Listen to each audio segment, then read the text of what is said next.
of possessing cannabis oil while returning to play for a Russian team in a case that unfolded amidst tense relations between Moscow and Washington.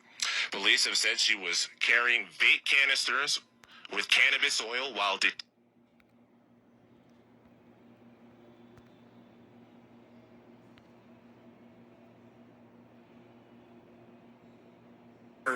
that I was going to have them as my special guests at the Mandy's. George, you recall this? So you're going to back out just to give them to Flea? Here's what I'm going to do. Flea, if you want to be a guest at the Mandy's, I've begged, I've borrowed, I've twisted arms. I can do this for you, Flea. For you, as a brother. I can get Flea into the Mandy's. Sedano and Cat is back Monday at 4 p.m. after Mason in Ireland on 710 ESPN. No more multiple taps, just one tap. It's finally here. Search ESPN LA in your App Store or Google Play. Download, then tap.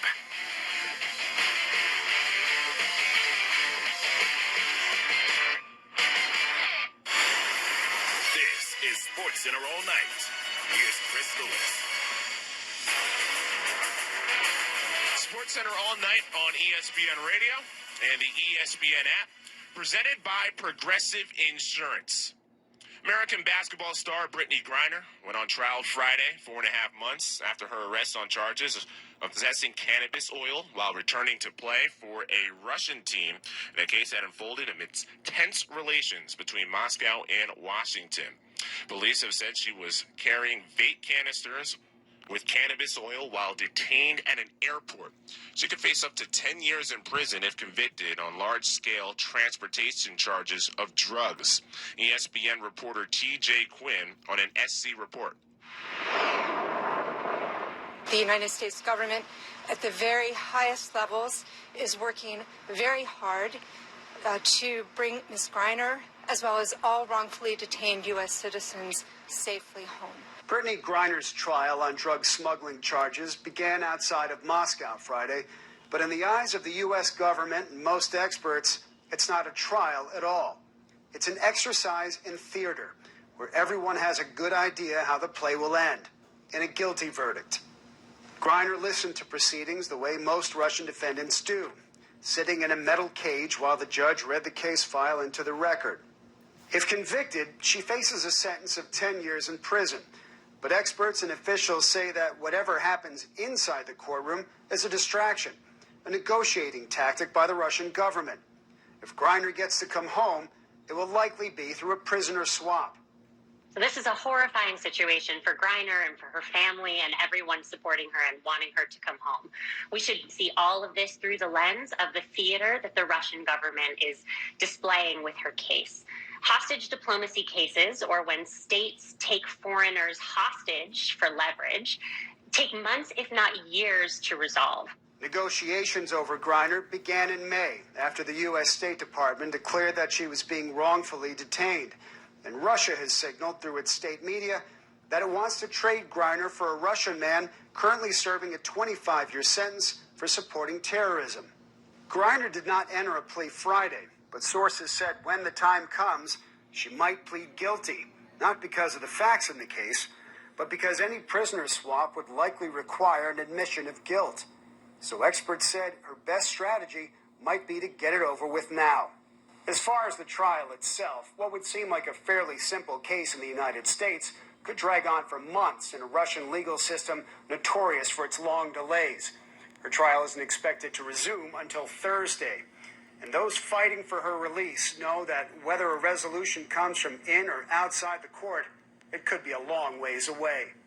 TJ Quinn, ESPN.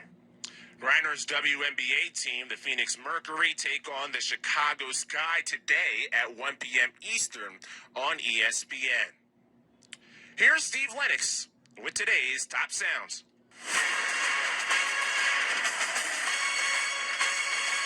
Number 5.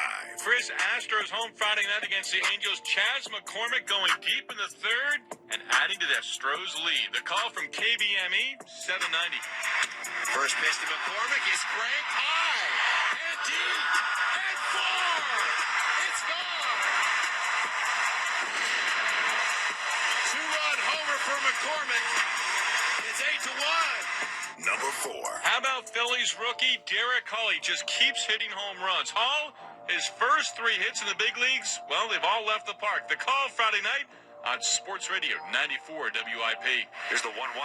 And Hall swings and drives it deep right field. And that ball is going to go. It's gone.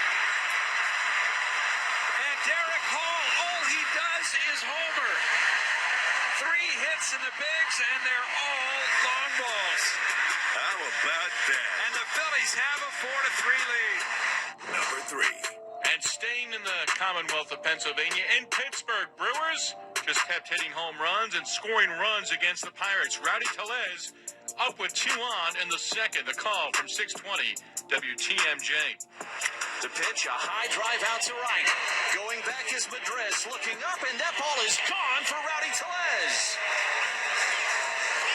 A 3-run blast, and the Brewers lead it 7-0. The third home run of this inning for the Crew, and number 16 on the season for Rowdy. Number 2. Mets home against the Rangers. Eduardo Escobar delivered the big blow in the 4th inning for the Amazons. The call from WCBS Radio. 3-2 pitch. That's hit deep in the air to right field. Way back. That ball is gone into the second deck. A 3-run homer for Eduardo Escobar. Number 7 on the season. He could use that, so could the Mets.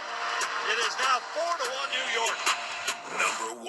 Friday night at Target Field, Byron Buxton, he played the role of hero for the Twins as he delivered the big blow in the bottom of the 9th inning. Here's the call from the Treasure Island Baseball Network.